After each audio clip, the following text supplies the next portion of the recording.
सर्वविभु है, सर्वव्यापक है, सब कुछ तो है, क्या नहीं है। वो सब कुछ होते हुए भी कैसे प्रवेश करते हैं वृंदावन की कुंज गलियों में, अपना मुकुट झुकाकर, और किस ओर झुकाकर?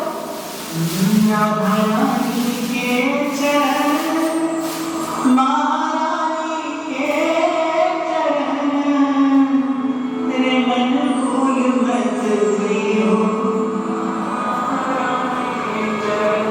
बड़ा अद्भुत, ऐसे ही मुकुट का प्रिया जी के चरणों की ओर झुका, ऐसे झुकाकर प्रेम में प्रवेश करता है, प्रेम की गली में। अरे व्यास जी तो बड़ी प्यारी बात कहते हैं,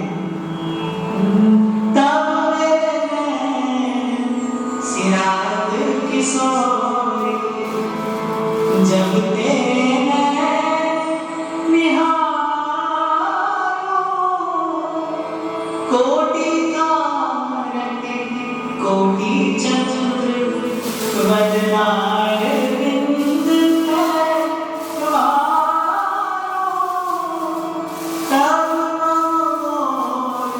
मुकुट साँचो।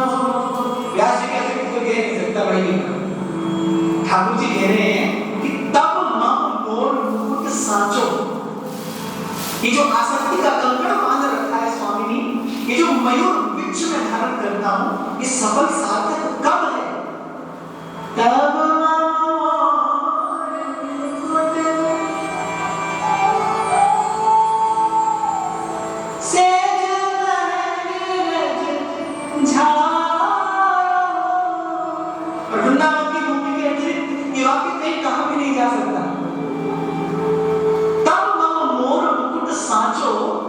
जब सेज महल रज झारो।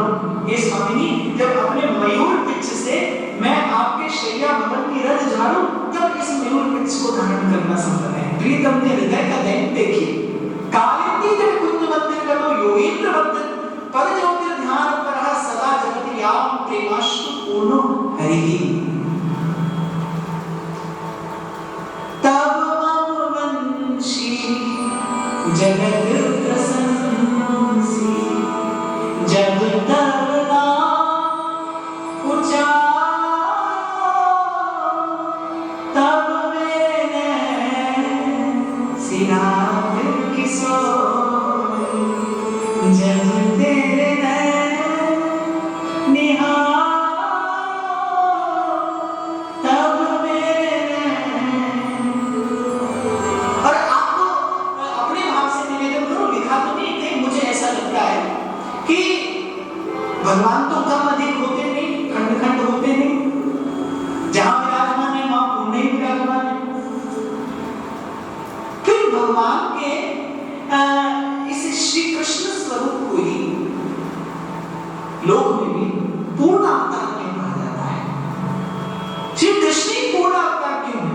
ऐसा कुछ नहीं है कि जो श्री कृष्ण में हो श्री राम में ना हो, श्री राम में हो नरसिंह में ना हो, पर कृष्ण ही पूर्ण अवतार क्यों है? क्योंकि प्रीत की रीत जानते हैं, प्रीत की रीत रंगीलो ही जाने, यद्यपि सकल लोग चूड़ामणि, फिर दीन अपन को माने। प्रिया जी के चरणों की जो सेवा करती हैं किंकरियां, तेरे को जोर कर मोहन कुंज विलासी, चरण की दासी, जय राधा चरण की, जय राधा चरण की दासी, जिनको जोर जोर कर विनवत मोहन कुंज विलासी। मनमान करते हैं, चिरौनी करते हैं श्री प्रिया जी की किंकरियों की, या किंकरी से दोषः खलु पापमानि नित्यं परस्य पुरुषस्य शिखंड बंदे। पर ऐसा भी नहीं कहते देखो निकुंज की सीमा में तो तुम्हारे अतिरिक्त कोई है नहीं, किसी से बताना नहीं, क्योंकि बाहर तो हम ठाकुर हैं, बाहर तो हम ठाकुर हैं, और कहीं हमारा अपयश नहीं हो जाए तो देखो हम तुम्हारी मनोभाव कर रहे हैं अपना कार्य साधने के लिए, पर किसी से बताना नहीं। कहते कि नहीं जाओ गाओ, मेरा ये यश गाओ, संसार में प्रतिष्ठा हो मेरी इस प्रेमी के रूप में।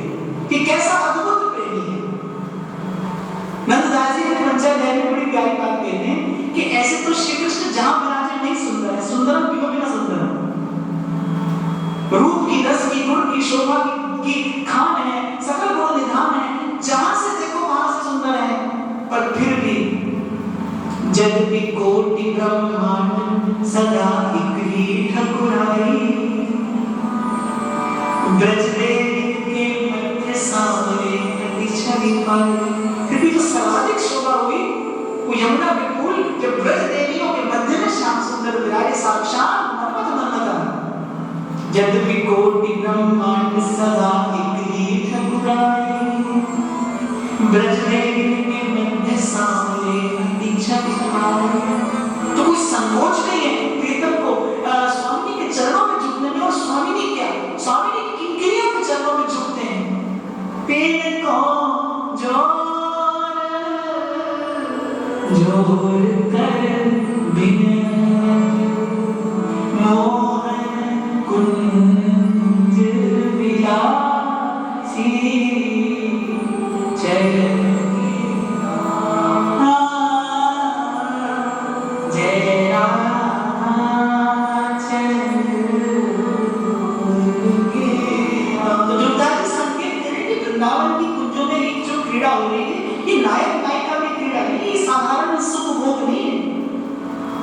जब तक अपना सुख चाहिए तब तक प्रेम कहाँ पे है। ये एक कसौटी है भाई। जब तक अपने सुख की इच्छा है तब तक प्रेम का स्पर्श नहीं।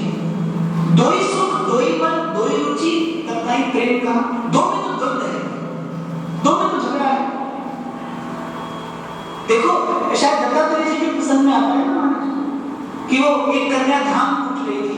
24 गुरु दत्तात्रेय महाराज बनाते हैं। वो कन्या धाम टूट रही थी और हाथ में पहने थे कंगन, एक एक करके कंगन उतारती रही। तब भी शोर है, तब भी कोलाहल है, तब भी विक्षेप है। फिर अंत में केवल दो दो कंगन पहने पर तब भी कुछ ऐसा स्वर है जो विक्षेप उत्पन्न करता है। फिर उतार दिया, दो में से भी एक कंगन रहा, तब शांति है। जब तक आप भी हैं और प्रभु भी हैं तब तक तो झगड़ा और चलेगा, जन्मों से चल रहा है और चलता रहेगा। जिस दिन केवल प्रभु रह जाए, जिस दिन केवल प्रभु की इच्छा रह जाए, मैं कह रहा हूं इस सूत्र को आप आज अपना लीजिए। मेरी बात को सुनकर ना मानिए। ये सूत्र दे रहा हूं मैं आपको, फॉर्मूला। इसको आप आज उपयोग करके देखिए। एक दिन, मैं जीवन भर की बात नहीं करता, एक दिन ऐसा अभ्यास करिए कि आज मेरे मन में कोई इच्छा ना हो, आज जो हो प्रभु की इच्छा से हो। अब ऐसा नहीं कि प्रभु की इच्छा में हम चोरी करने निकल गए। मुझे व्यासपीठ से हर पक्ष सावधान करके बोलना पड़ता है। एक चोर मारा तो चले गए, जब सब भगवान की इच्छा से होता है चलो चोरी कराते। अब पकड़ा गया, खूब धुनाई हुई, रोता बिलखता आया उस संत के पास जिससे बात सुनी थी, ये सब प्रभु की इच्छा से होता है। तो महाराज तो प्रभु की इच्छा से चोरी करने गया था, अब पकड़ा गया, धुनाई हुई। तुम्हारे धुनाई भी प्रभु की इच्छा से हुई। जब ये प्रभु की इच्छा से तो वो प्रभु की इच्छा से। फिर एक दिन हो सके तो भ्रम कपट छोड़कर मन में कोई संकल्प आए, प्रभु के चरणों में निवेदन कर दीजिए। मैं क्या जानूं मेरे कन्हाई, तू जाने मेरी किसमें था। निवेदन करते चलिए, मन के हर संकल्प विचार को। और एक और बात आपको कहूं भाई, ऐसा मेरे प्रभु का स्वभाव है कि कोई केवल वाणी से भी कह देना प्रभु मैं आपकी शरण में हूं, निषिद्ध कर्म तो प्रभु उससे भी नहीं होने देते। होने से पहले उसकी बाह पकड़कर थाम लेते हैं उसे। आप भरोसे और विश्वास से कहोगे तो कैसे भूल हो जाएगी, कैसे चूक हो जाएगी। मन देने का, धीरे धीरे इस मन को समर्पित करने का, धीरे धीरे इस मन को विसर्जित करने का प्रयास करें। जो हो उसकी इच्छा से, न रहे अपना मन, न रहे अपनी इच्छा। मैं तो सदा कहता हूं कि आपके गुरु बिना दीक्षा मिली, लेकिन भजन में, सुमिरन में, साधन में, सेवा में सुख नहीं आया, आनंद नहीं आया। दीक्षा होती तो सुख मिलता। आपको लगता है माला ले ली, कंची ले ली, मंत्र ले लिया, और आजकल तो भाई भांति भांति के मंत्र मिलते हैं। ये मंत्र जब 3 साल में मिलेंगे, वो जब 5 साल में मिलेंगे। एक व्यक्ति हमारे पास में आया, कह रहा है मेरे गुरुजी ने कहा है 64 माला करो तो 1 जन्म में मिल जाएंगे भगवान, 32 करो तो 2 में, 16 करो तो 3 में। अब मैंने कहा हमारा तो फिर कहीं गंभीर नहीं है, कभी ना मिले फिर तो मैं कहता हूं भाई ऐसे झंझट में ना पड़ेंगे, सीधे सीधे। इसीलिए गुरुदास जी ने भी कहा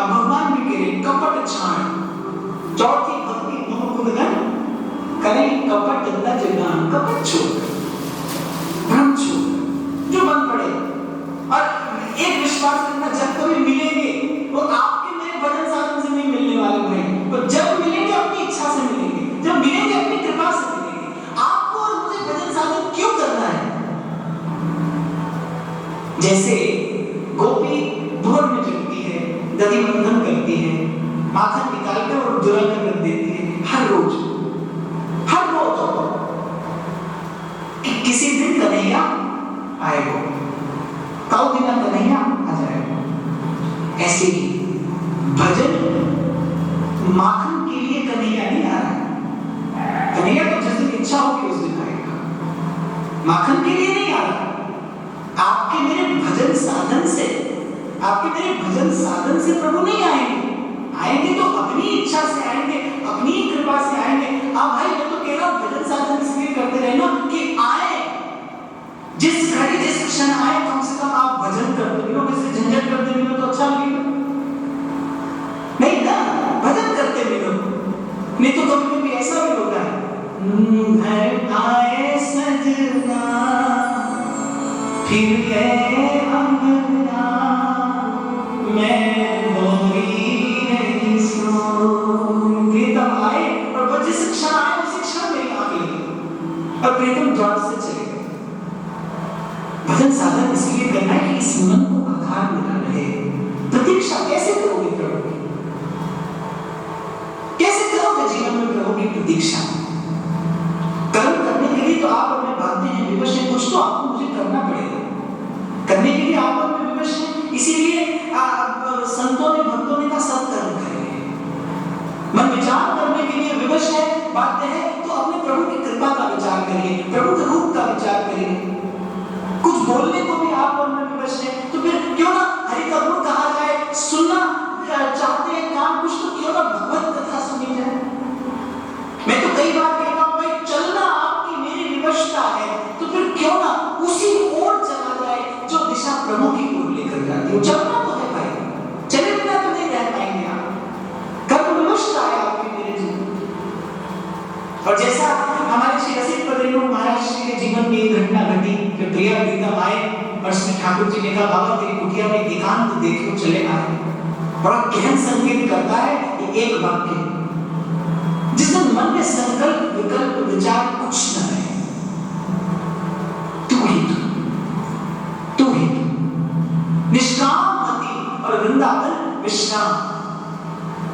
नगर की रहूं कुंजन के कोने,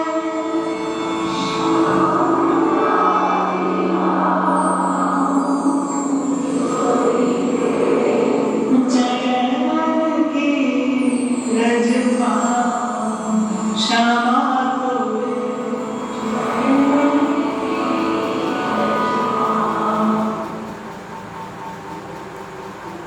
अच्छा, यहाँ ध्रुवदास जी एक बात और कहते हैं कि संसार के सब सुखों में जो सर्वोपरि सुख है वो काम का ही सुख है। काम अर्थात स्पर्श का सुख, एक भोजन का सुख है, एक शयन का सुख है, दर्शन का सुख है, श्रवण का सुख है, पर इन सब में जो श्रेष्ठ सुख है वो स्पर्श का सुख है। और ध्रुवदास जी यहाँ निवेदन कर रहे हैं, व्यास जी वृंदावन आए किस पंक्ति से आकृष्ट होकर आए? एक पंक्ति व्यास जी के भीतर उतरी थी, जैसे हित हरिवंश लाल ललना मिल दियो सिरावत मोर। मैं तो कई बार एक आदमी चिंतन करता हूं तो चकित हो जाता हूं कि भाई क्या महाप्रभु की वाणी की चोट है, क्या इन शब्दों में रस ऐसे छिपाया है आचार्य चरण ने, कैसे सुंदर अपनी उपासना का महल खड़ा किया। व्यास जी, अच्छा देखो बुद्धिमान व्यास जी प्रज्ञावान है, केवल बुद्धिमान नहीं, not just intelligent but intellectual, जिसकी बुद्धि सूक्ष्म होती है, जो मन को पकड़ ले, जो तत्वग्राही हो। तो व्यास जी ने सुना हित हरिवंश लाल ललना मिल हियो सिरावत ऊन। मैं तो कहता हूं भाई जो घटा, जो रसिकों के जीवन में घटा, उसका बार बार बैठकर विचार किया करें। आपको मुझे कथा कहने की आदत पड़ गई, आपको केवल सुनने की आदत। ये कथा नहीं है भाई, ये कोई कार्यक्रम में घटी घटना नहीं है, बस घट गई। और यदि कथा भी है तो कथा तो बड़ा सुंदर अर्थ रखती है। कथा का उद्गम ही हुआ है कथम से, कथम क्यों। कथा ये नहीं कहती क्या हुआ, कथा कहती है क्यों हुआ।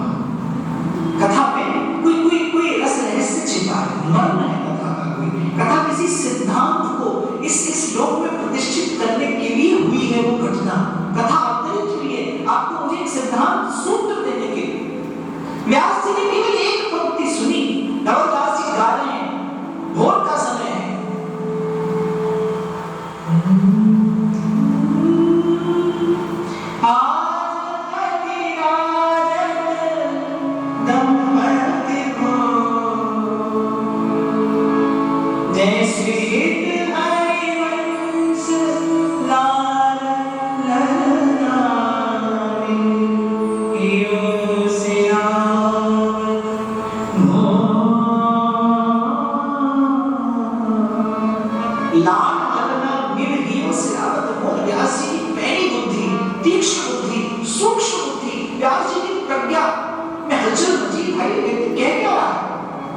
नवदास जी गा रहे थे कि हितैवंश कहते हैं ललना और लाल मिलते हैं और मेरा हृदय शीतल होता है। व्यास जी ने कहा भाई ये तो प्रेम की कोई अत्युत्तम अत्युच्च और प्रेम की कोई अद्भुत अनुभव घटना है, क्योंकि मैं किसी से प्रेम करूं मुझे सुख है, कोई मुझसे प्रेम करे उसे सुख है, हम दोनों को सुख है।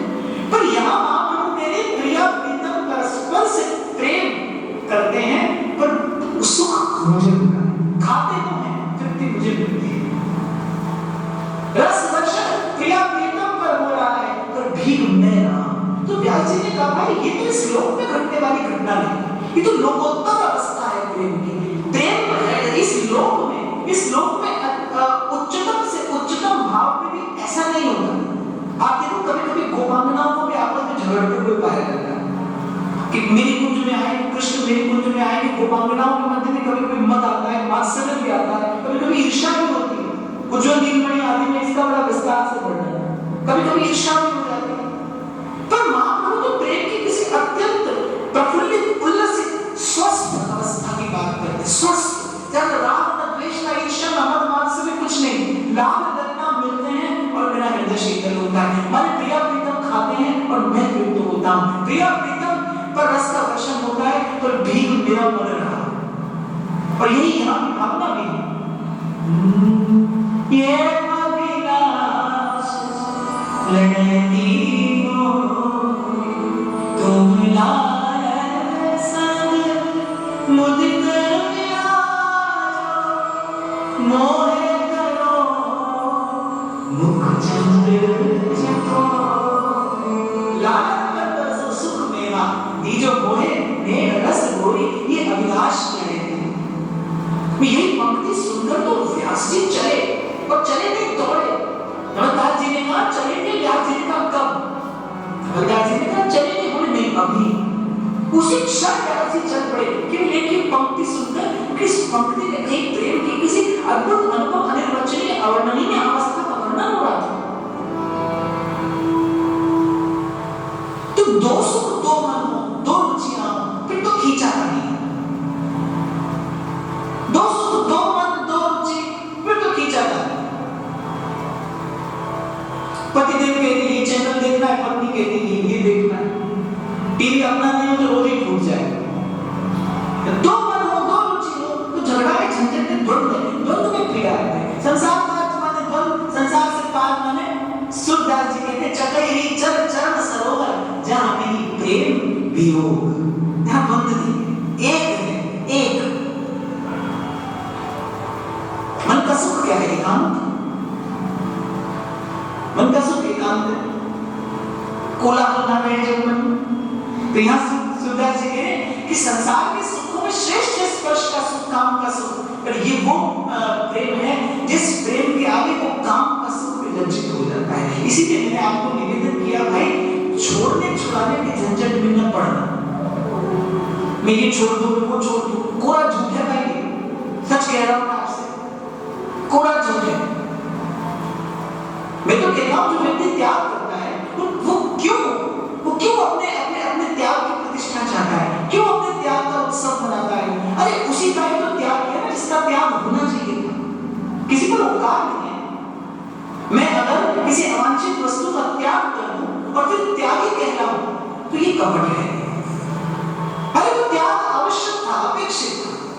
किसी को मधुमेह का रोग हो जाए और वो कहे मैंने मीठे का त्याग कर दिया, अरे भाई वो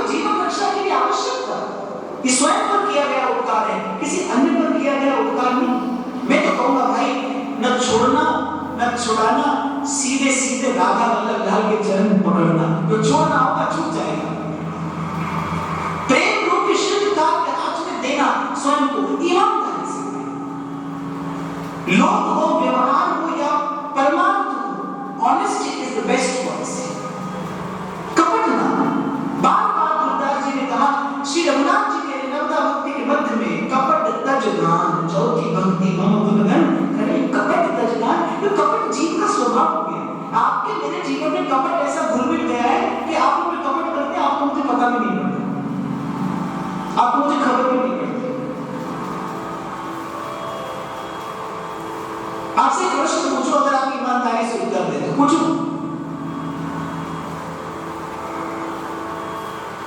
जब आप श्री जी के लिए कोई वस्तु लेकर जाते हैं, आपके मन में इच्छा होती है ना कि वो वस्तु श्री जी धारण करें, होती है ना, सबको होती है। क्यों आपके मन में ये इच्छा क्यों होती है? क्योंकि आप लेकर गए, आपको स्मरण है कि आप लेकर गए हैं। आप चाहते हैं कि वो वस्तु श्री जी धारण करे, चाहे उस वस्तु को धारण करने से श्री जी को सुख हो कि ना हो। क्षमा करना, मैं दोनों कान पकड़ कर ये बात कह रहा हूं। कभी कभी मंदिर में श्री जी को ऐसे वस्त्र की पोशाक धारण होती है जेठ के महीने में, आषाढ़ के महीने में, कि उस वस्तु को देख कर भी किसी को व्याकुलता होने लगे। ये कैसा भाव है भाई? ये कैसा भाव है जिसमें इष्ट का सुख न विचारा गया हो? हाँ, फिर मुझे लगता है, मैं उसका बैठे बैठे आकलन कर लेता हूं कि ये सेवा नहीं होगी भाई, ये मनोरथ होगा, ये मनोरथ होगा। मनोरथ में इष्ट के सुख का कोई विचार नहीं, सेवा तो इष्ट के सुख का विचार करती है। मैं क्षमा करना, मैं आपकी सामर्थ्य को लेकर कोई बात नहीं कह रहा हूं। कोई आवश्यक नहीं है कि पूरी पोशाक से श्री जी को सुख मिले। एक सुंदर रुमाल अपने हाथ से बनाकर और इत्र से सौंदे से भिगो कर ले आइए, हो सकता है श्री जी उससे सुख पाए। पर प्रिया जी के सुख का विचार हो, इसीलिए हमारे आचार्य ने ऋतु के अनुकूल भोग राग की व्यवस्था की है। अपने इष्ट के प्रेमास्पद के सुख का विचार करना। जब तक अपने सुख की कल्पना है, तब तक कहां सेवा और कहां प्रेम। कुछ बरस हो गए श्री जी के लिए बड़े भाव से हम कुछ लोगों ने मिलकर एक पोशाक बनाई। मुझसे किसी ने पूछा, जो लोग मिलकर बना रहे थे उसमें से ही एक व्यक्ति ने पूछा, कब धारण करेंगे? मैंने कहा, ये प्रश्न पूछकर आपने हमारे मन चित्त को बड़ा अस्वस्थ कर दिया। लेकिन ऐसा क्यों? मैंने कहा, मैंने तो इसलिए बनवाई ही नहीं कि धारण करें, मुझे तो केवल उनके सम्मुख